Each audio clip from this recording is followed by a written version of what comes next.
Once upon a time, in a long ago, faraway land, where metas were fun and heroes were balanced, the legends of Dota were born.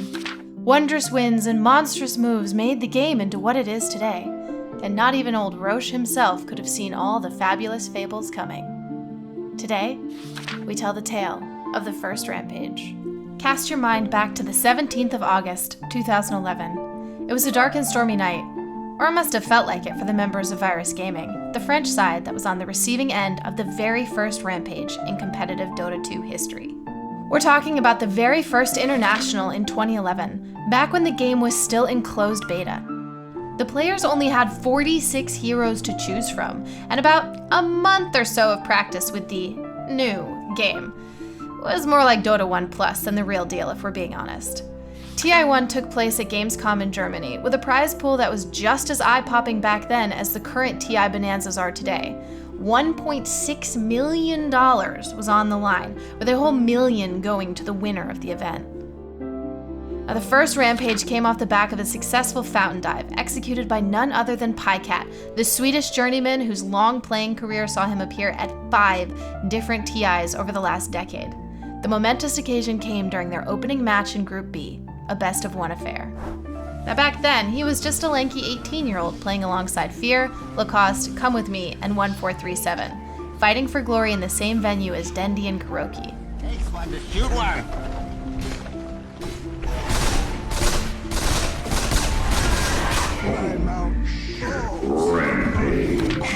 The French team would go out in last place of that group, while Pajkatt and co. ended up finishing in first place for their groups, undefeated. However, they immediately dropped down to the lower bracket in the playoffs and only managed 1 win there before bowing out against Moscow 5.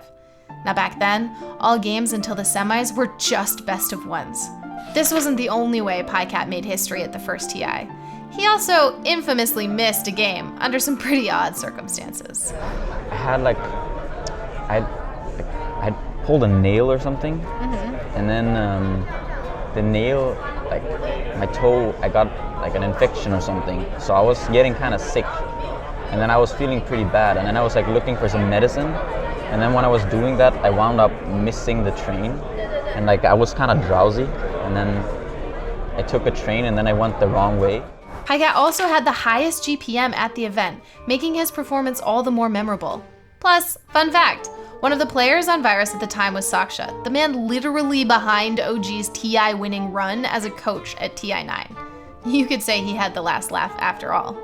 It was against Virus, which was a French team that Sockshka was on. Yeah, we beat the crap out of them. Well, that's okay because he's now qualified for TI. And I'm here.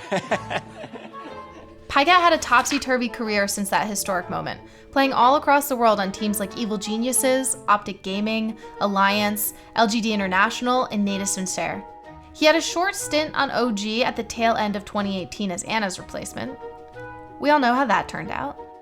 Eventually transitioning to a coaching role with Ninjas in Pajamas, who released him at the end of September. Well, if anyone's looking for some special tips on playing Sniper, he's just the guy for the job.